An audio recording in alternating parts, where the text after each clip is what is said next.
ब्रह्मदेव,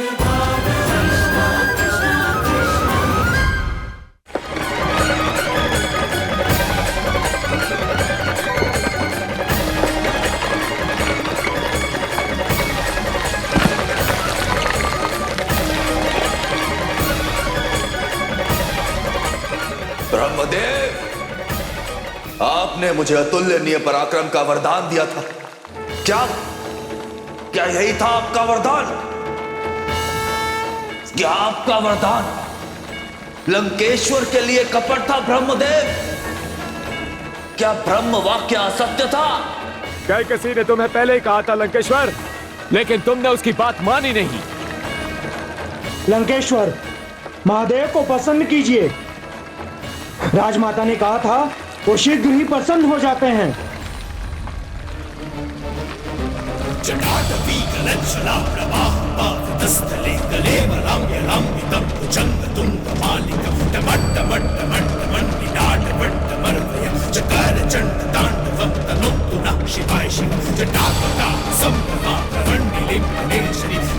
महादेव, महादेव रक्षा कीजिए।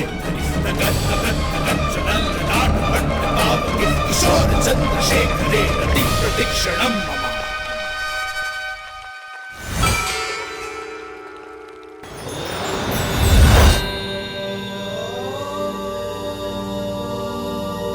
हर हर महादेव, हर हर महादेव, हर हर महादेव, हर हर महादेव, हर हर महादेव।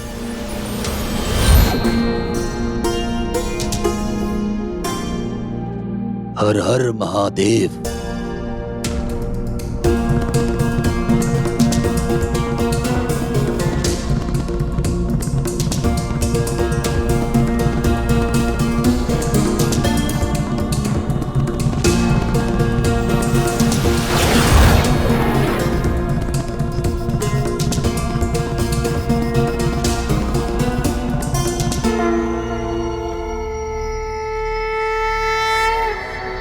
राधे, लंकेश्वर को इस बात का आभास हो गया था कि अब महादेव के चरणों में झुक जाने के अतिरिक्त उसके पास कोई भी विकल्प शेष नहीं बचा था।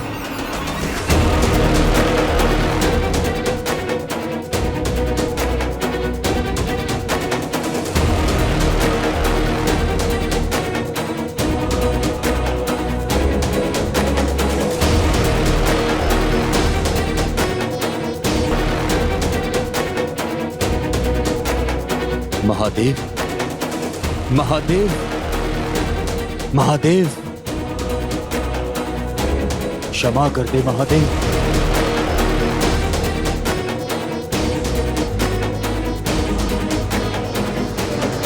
मेरा अपराध क्षमा कर दे महादेव।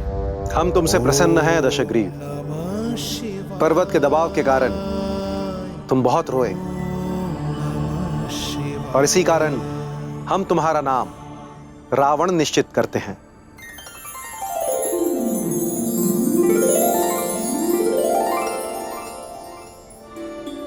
धन्य हुआ, मैं धन्य हुआ प्रभु, मैं धन्य हुआ। आपने मेरा नामकरण करके मेरा जीवन धन्य कर दिया, मुझे एक नया जीवन प्रदान किया। रावण, जिस भाव से तुमने हमारा भजन गाया उसने तुम्हारे सारे अपराध क्षमा करवा दिए। तुम्हारा गाया भजन अब संसार में रावण रचित शिव तांडव स्तोत्र के नाम से प्रसिद्ध होगा। बड़े से बड़े संकट भी शिव तांडव स्तोत्र के सुनने मात्र से ही नष्ट हो जाएंगे। रावण, अपनी इच्छा का कुछ भी मांग ले पुत्र। यदि आप कुछ देना ही चाहते हैं प्रभु, इस संसार में मुझे अपना सर्वश्रेष्ठ भक्त स्वीकार कीजिए और जितनी आयु मैं जी चुका मुझे वो वापस दे दीजिए। तथास्तु। परंतु हमारी भी एक इच्छा है रावण। कहिए प्रभु। प्रत्येक सोमवार की संध्या को तुम कैलाश आकर अपने गीत संगीत का कार्यक्रम प्रस्तुत करोगे। अहो भाग्य मेरे प्रभु, अहो भाग्य। तो अब तुम प्रस्थान करो रावण। महादेव, इस भेंट की स्मृति स्वरूप मुझे कुछ ऐसा दीजिए जिसे मैं अपनी माता को दिखा सकूं।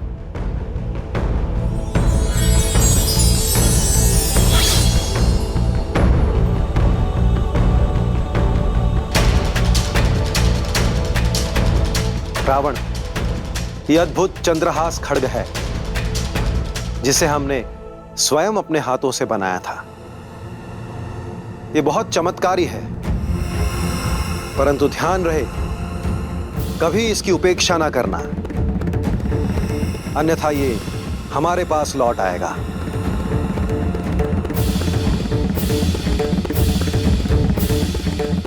कान्हा, एक बात समझ में नहीं आई। कौन सी बात राधे? रावण जैसे दुष्ट और कुकर्मी पर महादेव इतनी अधिक कृपा क्यों कर रहे थे? राधे, ये प्रश्न केवल तुम्हारे ही मन में नहीं, सारे संसार के मन में है कि महादेव ने रावण जैसे दुष्ट और अहंकारी को अपना सर्वश्रेष्ठ भक्त क्यों बनाया। तो कान्हा, तुम इस प्रश्न का उत्तर दो जिससे सारा संसार इसे सुन और समझ सके। राधे, त्रिदेव दुर्जन को सज्जन बनाना अपना धर्म समझते हैं। इस कारण महादेव ने हर सोमवार की संध्या रावण को कैलाश में गीत संगीत का कार्यक्रम करने की आज्ञा दी। वे उस दुष्ट की दुष्टता को अपनी सज्जनता से जोड़कर समाप्त करवाना चाहते थे। समझ गए कान्हा, जिससे रावण शिव भक्ति से जुड़कर अपने सारे कुकर्म भूल जाए। परंतु ऐसा हुआ नहीं कान्हा। हो जाता तो रावण रावण नहीं रहता। उसके भीतर का अहंकार उसे सज्जन बनने नहीं दे रहा था। महादेव उसका वर्तमान ही नहीं, भविष्य भी जानते थे। रावण पर वे बार बार कृपा करते, ये सोचकर कि एक ना एक दिन वे दुर्जन से सज्जन बन जाएगा। महादेव और रावण दोनों अपने अपने स्वभाव के साथ जी रहे थे। कान्हा, वो ऋषि और बिच्छू वाली कथा है ना, जहां पर ऋषि बिच्छू पर बार बार दया कर रहे थे और बिच्छू बार बार ऋषि को डंक मारता था।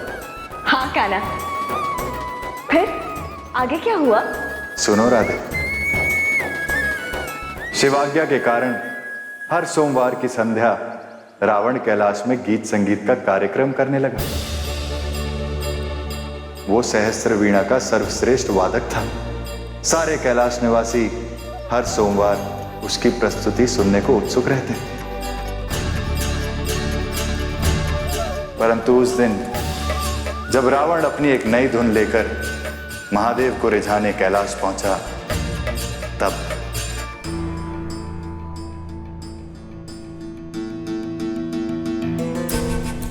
मां पार्वती,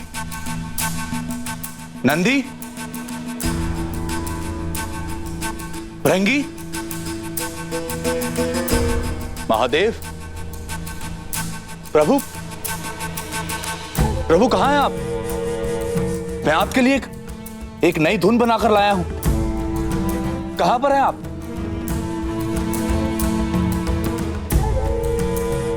भोलेनाथ, अब जब आप यहां नहीं तो फिर ये धुन किसे सुनाऊं?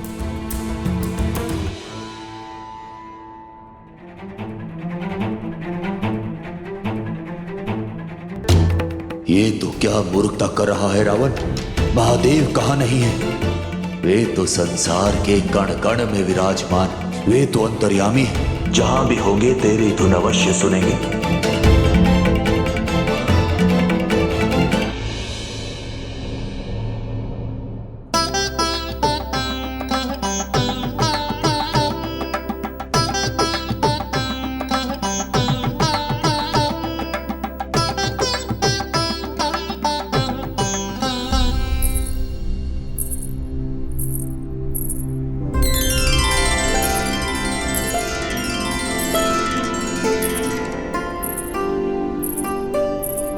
रंभा का प्रणाम स्वीकार करें देवराज। आज्ञा। रंभा, तुम्हारा नृत्य देखने की इच्छा हो रही है। जो आज्ञा देवराज।